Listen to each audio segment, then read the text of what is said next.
You have done it. Maybe you are doing it right now. You walk through the door, and before you even put your bag down, you are already talking, telling your dog about your day, asking your cat why they look so judgmental, narrating your breakfast choices to a goldfish who absolutely cannot follow the plot, and somewhere in the back of your mind, a small voice whispers, "Is this normal?" Not only is it normal, it is one of the most psychologically revealing things a human being can do. And what it says about you is not what you expect. Picture this. It is 11 at night. The apartment is quiet. You have had the kind of day that sits heavy on your chest, the kind where you smiled at the right moments and said the right things, but somewhere inside, something aches quietly. You sit on the couch, and your cat jumps up beside you, and without thinking, you start talking. Not baby talk, real talk. The kind you could not quite manage. With another human today, you tell them you are tired, that you feel invisible sometimes, that you are not sure you are doing any of this right. The cat stares at you with those ancient, unreadable eyes, and somehow, impossibly, you feel better. Not because the cat understood, but because something in you finally did. Psychologists have a name for what just happened. They call it anthropomorphism, the human tendency to assign human qualities, emotions, and intentions to non-human beings. But here is what the research actually shows. Anthropomorphism is not a sign of confusion between reality and fantasy. It is not loneliness dressed up as eccentricity. It is one of the most sophisticated cognitive functions. The human brain performs. When you talk to your pet like a person, your brain is doing something remarkable. It is activating the same neural pathways used in human-to-human social bonding, the same regions that light up when you connect meaningfully with another person are firing when you narrate your feelings to a Labrador who is mostly thinking about dinner. Your brain does not distinguish between the audience and the act of expression. The healing happens in the talking itself. Pause and sit with that for a moment. Every time you have ever talked to a pet, really talked, not just commanded, you were not being silly, you were giving yourself something. That modern human connection often fails to provide. A space without judgment, a listener who will never interrupt, a presence that stays. Researchers at the University of Chicago found something remarkable. People who anthropomorphize animals and objects score significantly higher on empathy scales. They are more attuned to emotional nuance, more aware of unspoken feelings in other people, more likely to notice when someone is struggling before that person even says a word. Talking to your pet like a human is not a sign that you struggle with connection. It is a sign that you are extraordinarily good at it.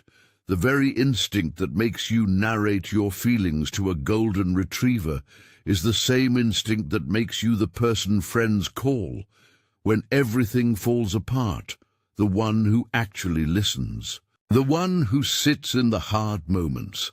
Without flinching, your capacity for connection is so strong that it overflows. It cannot be contained to just the humans around you. It reaches toward everything. Studies in animal-assisted therapy have shown that talking to pets lowers cortisol, the stress hormone, faster than almost any other social interaction, faster than talking to friends, faster than calling a therapist, faster than scrolling for distraction. There is something about the unconditional quality of a pet's presence that the human nervous system recognizes as safe in a way it rarely experiences with other people. Think about what that means. With humans, connection always carries risk. The possibility of judgment, of rejection, of saying the wrong thing, and watching someone's expression shift. Every human conversation involves a layer of performance, however subtle, a monitoring of how you are being received. With a pet, that layer disappears completely. You can be incoherent, emotional, contradictory. You can cry without explanation.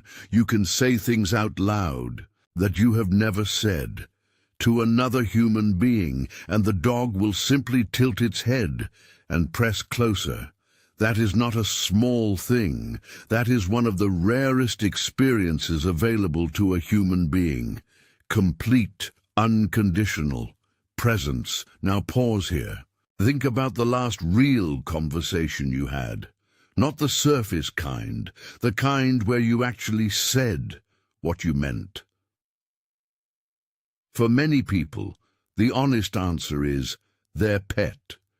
Not because their human relationships are inadequate, but because something about the safety of that unconditional space makes honesty possible in a way that even the closest human relationships sometimes cannot. There is another layer to this that almost nobody talks about. People who talk to their pets extensively often do so because they are processing something.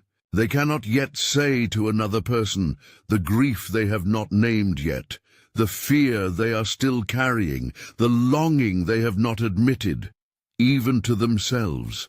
The pet becomes a kind of external, internal monologue, a way of thinking out loud, in a space that feels completely safe, and that processing that quiet, rambling, one-sided conversation with a creature who cannot answer is doing genuine psychological work. Therapists call this externalization, the act of speaking something out loud, even to a non-responsive audience, creates distance between you and the thought. It moves the feeling from inside to outside, from overwhelming to observable. Your pet is not just your companion. They are, in a very real psychological sense, your therapist. The one who never cancels, never checks their phone, never redirects to their own problems, never charges by the hour. And here is the quiet twist that brings everything together. The people who talk to their pets the most are almost never the ones who struggle with connection. They are the ones who need it the most deeply, who feel the most fully, who carry the most quietly, the introverts who find human social performance exhausting, the empaths who absorb so much from the world that they need somewhere to put it down, the overthinkers who need to say thoughts out loud, to understand them, the deeply loving people who have so much warmth inside them that it must go somewhere. All of them find their way to the same place. The animal who asks nothing, the presence that judges nothing, the connection that costs nothing but means everything. Every civilization in human history had a relationship with animals that went beyond utility. Ancient Egyptians worshipped cats. Indigenous cultures around the world built spiritual frameworks around animal companions. Warriors carried dogs into battle, not just for function, but for the comfort of a presence that understood something beyond words. This is not a modern quirk. This is one of the oldest human needs there is, the need to be witnessed, to be accompanied, to speak into a space that holds you without condition. Your ancestors did it. Their ancestors did it. And something in your nervous system remembers that this is not strange at all. This is simply what it means to be human. So, the next time you catch yourself explaining your feelings to a dog, or narrating your morning to a cat, or apologizing to a fish for forgetting to feed them on time, do not feel embarrassed. Feel understood, because the research is clear. The psychology is clear, and something deeper than science has always known it too. The people who talk to their pets like humans are not avoiding real connection. They are practicing it, perfecting it, keeping it alive in a world that makes genuine connection harder. Every single year. Your pet did not just give you companionship. They gave you a place to be completely, imperfectly, honestly yourself. And in a world that asks you to perform constantly, that is not nothing. That is everything.